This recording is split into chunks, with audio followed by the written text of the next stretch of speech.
Hello, I'm Mihir Fanse, and today we'll be discussing about a person. We'll be discussing about a sheer hard work, determination, and best example of positive attitude of an individual. Hello friends, we are talking about Keroli Takis. अब ये है कौन?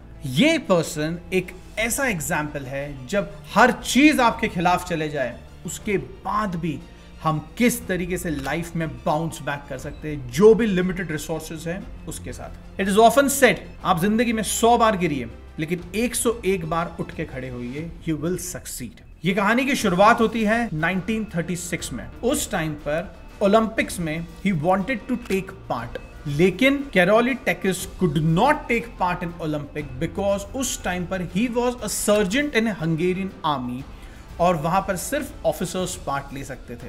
इनका सपना था कि rifle shooting में he will get a prize, लेकिन because of the circumstances he couldn't take part in 1936 Olympic. Coming back to 1940, एक बहुत अच्छी चीज इनके साथ हुई थी। 1940 में हंगरी में वो रूल हटा दिया गया था कि सिर्फ ऑफिसर्स ही ओलंपिक में पार्ट ले सकते हैं and he could finally take part. लेकिन 2 साल पहले एक ऐसी चीज हुई थी जिसने इनकी जिंदगी को बदल कर रख दिया। वो राइट हैंड जिससे हमेशा प्रैक्टिस करते थे, जिससे इन्होंने डायरेक्ट अपना कॉन्टैक्ट बना लिया था और ये श्योर थे कि he is going to get good medals from that. एक बॉम्ब ब्लास्ट में इनका वो राइट हैंड चला गया।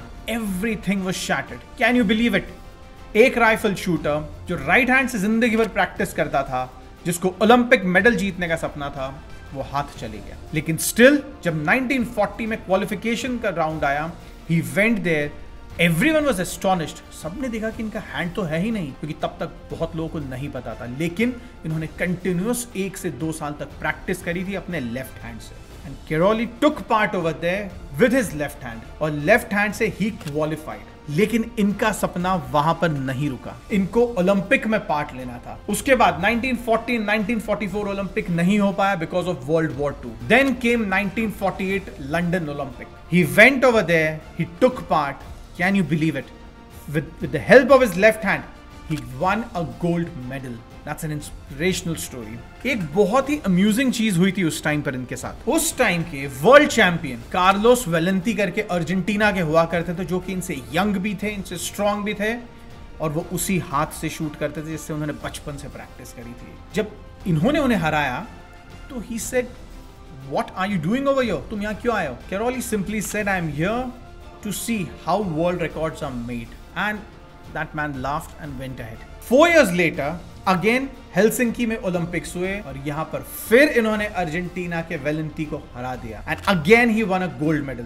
Eight that time Valiente asked and even taunted him, अब तो आपने वर्ल्ड रिकॉर्ड बनाना भी सेट कर दिया है, why are you again coming over? So guys, this is a story कि हमसे हमारी सबसे अहम चीज भी छीन ली जाए। हमें लाइफ में रुकना नहीं है, हमें हर चीज का सोल्यूशन निकालना है। क्या आप इस एटीट्यूड के साथ लाइफ जीते हैं? शायद कई बार एक छोटी सी भी हमारी लाइफ में प्रॉब्लम आ जाती है, हम इतने डर जाते हैं, इतने घबरा जाते हैं कि वी गिव अप, कि अब इससे बुरा तो हो ही नहीं सकता। और शायद उस डर में, उस नर्वसनेस में हम वो मिस्टेक्स कर बैठते हैं जो कि हमें सक्सेस से दूर ले जाती है। सो एवरीवन, कोई भी प्रॉब्लम आ जाए, हमेशा पॉजिटिव एटीट्यूड के साथ आगे बढ़िएगा।